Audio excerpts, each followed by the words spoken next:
Florida civics curriculum will incorporate foundational concepts with the best materials, and it will expressly exclude unsanctioned narratives like critical race theory and other unsubstantiated theories.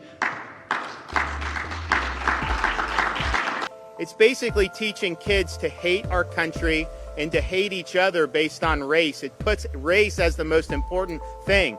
I want content of character to be the most important thing. I want to treat people as individuals, and I want the history of our country taught accurately. Let me be clear, there's no room in our classrooms for things like critical race theory. Teaching kids to hate their country and to hate each other is not worth 1 red cent of taxpayer money. I want to be absolutely clear. This government stands unequivocally against critical race theory. Yeah. What we are against is the teaching of contested political ideas as if they are accepted facts. We don't do this with communism, we don't do this with socialism, we don't do it with capitalism. And I want to speak about a dangerous trend in race relations that has come far too close to home to my life. And it is the promotion of critical race theory, an ideology that sees my blackness as victimhood and their whiteness as oppression. You take the Marxian dichotomy of oppressor and oppressed. So you have one group in society that is the oppressor, one group that is the oppressed. Traditionally, that's been the kind of bourgeoisie and the proletariat, so it's an economic stratification.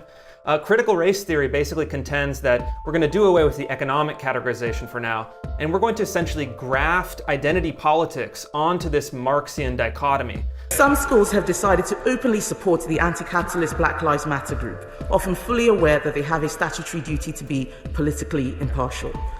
Black lives do matter, of course they do, but we know that the Black Lives Matter movement, capital BLM, is political. I know this because at the height of the protest, I've been told of white Black Lives Matter protesters calling, and I'm afraid I apologize for saying this word, calling a black armed police officer guarding Downing Street a pet.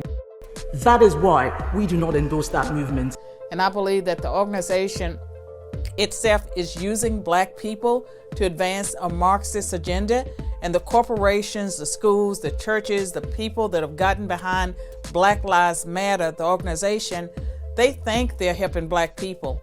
They think they're showing support for black people, but actually it's the opposite. It is a political movement, and what would be nice would be for members on the opposite side to condemn many of the actions that we see this political movement instead of pretending that it is a completely wholesome anti-racist organization. There is a lot of pernicious stuff that is being pushed, and we stand against that. And unfortunately, this works. It is something that I don't think has much basis in reality or in fact, but is tremendously powerful psychologically. And you have our elite class has really adopted this rhetoric. We do not want to see teachers teaching their white pupils about white privilege and inherited racial guilt. And let me be clear, any school which teaches these elements of critical race theory as fact, or which promotes partisan political views such as defunding the police without offering a balanced treatment of opposing views, is breaking the law.